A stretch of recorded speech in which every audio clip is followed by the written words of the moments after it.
Hello दोस्तों, आज हम बात करें माँ काली के स्वरूप के बारे। आखिर क्यों माँ काली का रंग काला है, इसके पीछे की क्या वजह है, तो चलिए बताते हैं। हिंदू धर्म में माँ काली को शक्ति का चरम रूप माना जाता है। वे समय, मृत्यु और संहार की देवी हैं। उनका रूप देखने में भयानक है। काला शरीर, गले में राक्षसों की माला, हाथों में अस्त्र शस्त्र, जीभ बाहर निकली हुई और रुद्र रूप में खड़ी हुई। लेकिन इस रूप का गहरा आध्यात्मिक और प्रतीकात्मक अर्थ है।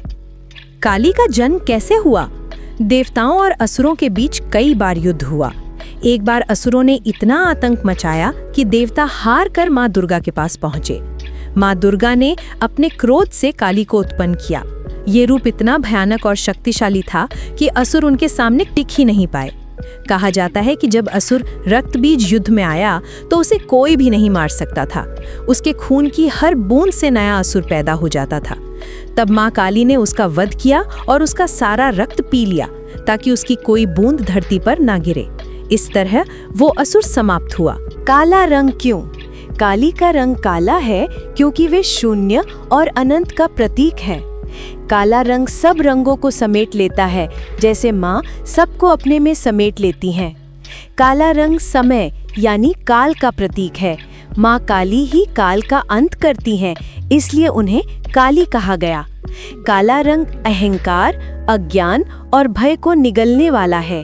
उनका स्वरूप हमें याद दिलाता है कि माँ काली ही जन्म और मृत्यु के पार खड़ी शक्ति हैं। यदि वे गोरी होती तो? यदि माँ का स्वरूप गोरा होता तो वे सिर्फ सौंदर्य और कोमलता की प्रतीक मानी जाती, लेकिन उनका उद्देश्य था राक्षसों को भयभीत करना और संसार से अधर्म का नाश करना। भयानक रूप से ही वे असुरों के मन में आतंक पैदा कर सकीं, इसीलिए उनका रूप काला और उग्र रखा गया। प्रतीकात्मक अर्थ: माँ काली का काला रूप कई गहरे संदेश देता है। अज्ञान का नाश: काला रंग दर्शाता है कि वे हमारे भीतर के अंधकार को मिटाकर सच्चा प्रकाश देती हैं। अहंकार का अंत: उनका भयानक रूप हमें बताता है कि मनुष्य का अभिमान, लालच और क्रोध माँ के सामने टिक नहीं सकता। संहार और सृजन का चक्र: वे जो नष्ट करती हैं वही नया जीवन उत्पन्न करने का कारण बनता है। भय से मुक्ति: उनके काले और डरावने रूप को देखकर साधक अपने भीतर का डर छोड़ देता है और निर्भय हो जाता है। शिव और काली की कथा। एक कथा के अनुसार जब काली ने असुरों का संहार किया तो वे इतनी उग्र हो गई कि सब और विनाश करने लगी। कोई भी उन्हें रोक नहीं पाया। तब भगवान शिव उनके सामने लेट गए। जैसे ही काली ने शिव पर कदम रखा, उन्हें अपनी गलती का एहसास हुआ और उनकी जीभ बाहर निकल आई। यही वो स्वरूप है जो अक्सर चित्रों में दिखाई देता है। इस कथा का अर्थ है, संहारक शक्ति को भी संतुलित करने के लिए शिव यानी शांत पुरुष तत्व की आवश्यकता होती है। दर्शन के अनुसार भारतीय दर्शन कहता है कि संसार में 3 शक्तियां हैं: सृष्टि, पालन और संहार। काली संहार की शक्ति है, लेकिन ये संहार विनाशकारी नहीं बल्कि पुनर्जन्म और नवीनीकरण का मार्ग है। जैसे खेत को साफ करके ही नई फसल बोई जाती है, वैसे ही काली पुरानी बुराइयों को मिटाकर नई ऊर्जा देती है। काला रूप हमें याद दिलाता है कि मृत्यु अंत नहीं बल्कि एक नई शुरुआत है।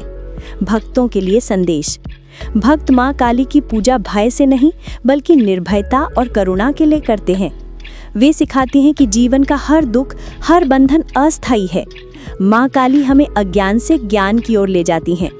उनका काला रूप बताता है कि सुंदरता सिर्फ गोरेपन में नहीं बल्कि शक्ति और सत्य में है। माँ काली का काला रूप केवल बाहरी स्वरूप नहीं बल्कि गहरी आध्यात्मिक सच्चाई है। वे समय, मृत्यु और ब्रह्मांड की अनंत शक्ति की प्रतीक हैं। यदि वे गोरी होती तो उनका ये उग्र और गूढ़ संदेश खो जाता। उनका काला रूप हमें ये सिखाता है कि अंधकार के भीतर ही सृजन की शक्ति छिपी है और उसी से जीवन का असली अर्थ निकलता है। इसलिए माँ काली का काला स्वरूप न केवल असुरों को भयभीत करने के लिए है बल्कि भक्तों को ये समझाने के लिए भी है कि हमें अंधकार से डरना नहीं चाहिए बल्कि उसे पहचान कर उससे पार जाना चाहिए। अगर स्टोरी अच्छी लगी हो और ऐसे ही कहानियाँ आगे भी सुनना चाहते हो तो प्लीज़ चैनल को सब्सक्राइब करके वीडियो को लाइक शेयर ज़रूर करिएगा। धन्यवाद। जय हिंद।